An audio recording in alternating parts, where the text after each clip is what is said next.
नमस्कार, मैं हूं आपके साथ सुनील कुमार शर्मा और आप देख रहे हैं न्यूज जन आवाज। सरकार गरीब और दलित को आगे बढ़ाने के लिए सदैव तत्पर, यह कहना है श्रीमान राजेंद्र जी नायक का। जोधपुर से राजस्थान स्टेट हेड चित्रेश बोहरा की राजनैतिक रिपोर्ट। अनुसूचित जाति जनजाति के अध्यक्ष राजेंद्र नायक जोधपुर में मीडिया से हुए रूबरू। जोधपुर में अनुसूचित जाति जनजाति वित्त आयोग के अध्यक्ष राजेंद्र नायक ने मीडिया से बातचीत की। उन्होंने कहा कि सरकार गरीब और दलितों के हितों के लिए सदैव तत्पर है। उन्होंने कहा कि डबल इंजन की सरकार विभिन्न योजनाओं के जरिए दलितों को लाभ पहुंचा रही है। राजेंद्र नायक ने कांग्रेस पर निशाना साधते हुए कहा कि कांग्रेस के शासन में दलितों पर अत्याचार बढ़े हैं। उन्होंने कहा कि मुख्यमंत्री भजनलाल शर्मा के प्रयासों से अनुसूचित जाति और जनजाति के जीवन में निरंतर सुधार हो रहा है।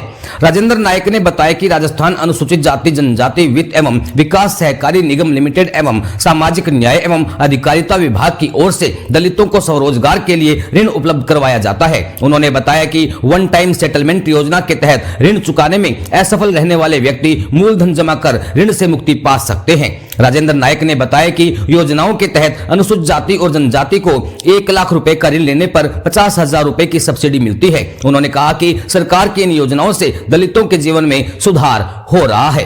राजस्थान स्टेट हेड चित्रेश बोहरा की रिपोर्ट के साथ देखते रहिए न्यूज जन आवाज। देखिए, जैसे आपको पता है, मैं अपने आप को बहुत भाग्यशाली समझता हूँ कि माननीय मुख्यमंत्री जी ने मुझे 1 करोड़ 10 लाख एससी के लोगों की जिम्मेदारी दी है, उनका वित्त विकास से संबंधित। तो पूरे राजस्थान में भ्रमण कर रहा हूँ और आज शनिवार के दिन भी मैं आया हूँ और थोड़ी देर पहले मैंने अपने ऑफिसर से बात करी है।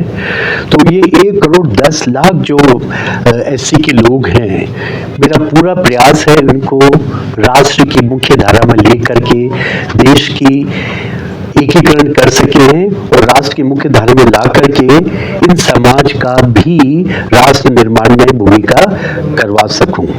सर नगर निगम में ला सकते हैं, जबकि ऐसे मामले सामने आते हैं घोड़ी पर चढ़ने के लिए भी पुलिस बल की जरूरत होती है। ऐसा ही एक मामला जोधपुर से भी आया था सामने। कैसे आप राष्ट्र धारा में एक धारा में लाना चाहते हो? ये आपने बहुत अच्छा प्रश्न पूछा है और ये घटनाएं मेरे सामने भी आती है, लेकिन मेरा एक अलग तरीका है। मेरा पैतृक निवास चूरू है, सुजानगढ़। तो वहां पर ऐसे ही मेरे को एक घटना मेरे सामने आई और वहां मुझे सब लोग जानते थे। जो घोड़ी पर बैठने नहीं देते हैं वो भी मुझे जानते थे। एक ऑप्शन था पुलिस का, लेकिन मैं उससे बढ़ के आगे मैंने उन्हीं को फोन किया कि भाई ऐसा है, ये बारात जाएगी, घोड़ी पर बैठ के दूल्हा जाएगा और हो सके तो और सबसे आगे राजेंद्र कुमार नायक चलेगा। हो सके तो आप आओ, मेरा सम्मान करना। तो कई बार हमें शक्ति की नहीं, हमें मन बदलने की जरूरत है, क्योंकि जातिवाद कोई हमारे धर्म शास्त्रों में नहीं लिखा है। ये किसी कारणों से हमारे इसमें आ गया है समाज में, लेकिन आज समय है जाति पाति की करो विदाई।